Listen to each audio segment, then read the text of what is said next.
Hello टाकूज, welcome back to सेंसएचक्यू। हर बार की तरह तुम्हारा भाई आ गया है एक और टोक्यो गूल की वीडियो के साथ। और ये वीडियो काफ़ी ज़्यादा स्पेशल होने वाली है क्योंकि इसमें तुम्हारे काफ़ी सारे क्वेश्चंस के जवाब मिलने वाले हैं। तो बिना किसी देरी करे वीडियो स्टार्ट करते हैं। और अच्छी बात तो ये है कि इसमें टोक्यो गूल री के भी ज़्यादा स्पॉयलर्स नहीं है। तो मेरे ख्याल से आप लोगों ने भी कभी ना कभी तो सोचा ही होगा कि आखिर गूल्स ह्यूमंस को क्यों खाते हैं और ऐसी क्या दिक्कत है कि वो ह्यूमन फूड नहीं खाते। अगर मैं आपको आसान शब्दों में समझाऊं तो फिर गूल्स एक तरह से वायरस है। अगर मैं बेस्ट एग्जांपल दूं तो वो अटैक ऑन टाइटन का ही होगा, क्योंकि जिस तरह से टाइटन किसी वायरस की तरह है उसी तरह से गूल्स भी टोक्यो गूल में एक वायरस है। और एक तरह से हम इन्हें ज़ॉम्बी भी मान सकते हैं। और गूल्स ह्यूमन फूड इसलिए नहीं खा सकते क्योंकि वो उन्हें डाइजेस्ट नहीं कर सकते। एग्जाम्पल के लिए हम देख सकते हैं कि टोक्यो गूल के सेकंड एपिसोड में ही हमने देख लिया था कि निशिकी ह्यूमन फूड को खाता नहीं है, उसे निगल लेता है और बाद में वो कानेकी के सामने उसे अपने मुंह से भी निकाल के फेंक देता है। टोक्यो गूल के हिसाब से देखें तो गूल सिर्फ किसी ह्यूमन को ही खा सकते हैं।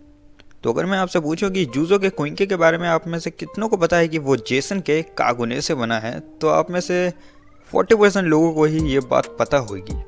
हाँ, लेकिन मांगा वालों को तो ये पता ही होगा कि कानेकी ने जेसन को खाया नहीं था।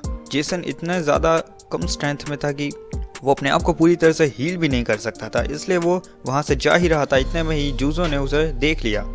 फिर क्या था, बस वहीं पे काम ख़त्म, डी एंड, गेम ओवर।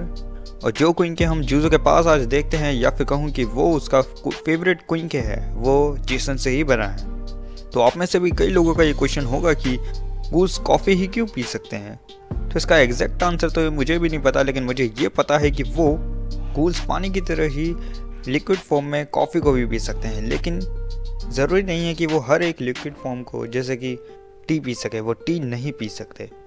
शायद इसलिए क्योंकि गूल्स को नशे करने की आदत नहीं है। वेल, मैं आपको ये भी बता दूं कि गूल्स स्मोक भी कर सकते हैं। तो अब जो मैं आपको बताने वाला हूँ वो सबसे ज़्यादा बड़ा सवाल है पूरे के पूरे टोक्यो गूल का, और वो सवाल है हु किल रीजे। तो रीजे टोक्यो गूल की एक ऐसी कैरेक्टर है जिसके बारे में हमें सबसे कम जानकारी है, जबकि वो टोक्यो से ज़्यादा मेन कैरेक्टर है। तो जो बंदा है जिसने रीजे को मारा था टोक्यो गूल के सबसे फर्स्ट एपिसोड में, उसका नाम है स्कोटा। और ये बंदा क्लाउन आर्मी का ही है। और इससे मेरे ख्याल से आपने अंदाज़ा लगा ही लिया होगा कि ये कौन हो सकता है।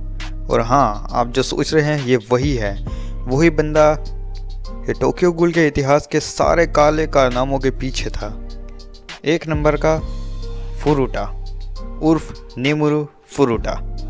तो निमुरो फुरुटा एक ऐसा कैरेक्टर है जिसके बारे में आपके लिए बस दो ही शब्द निकलते हैं।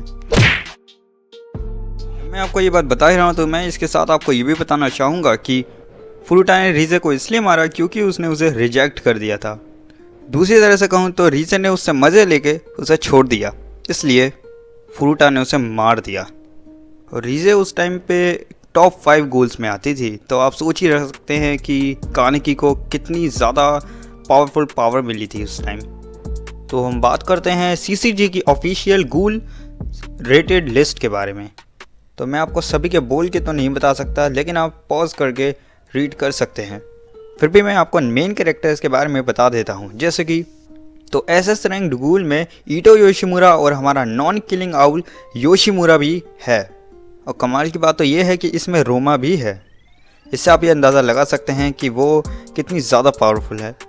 और एसएस प्लस है हमारा ताकीजावा।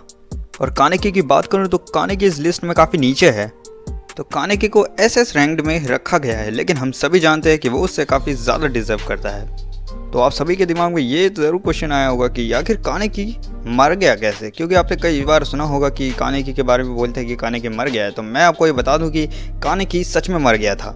आरिमा की फाइट में आरिमा ने उसकी आंख में से कुइंके निकाल के दिमाग के पार कर दिया था यार, जो मांगा में काफ़ी दर्दनाक लगता है।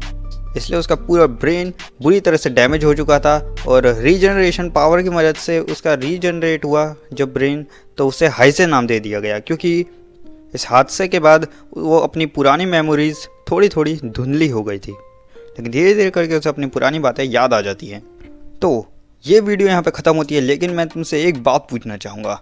मुझे कमेंट करके बताओ कि तुम्हें टोक्यो गूल में सबसे ज़्यादा अच्छा क्या लगता है।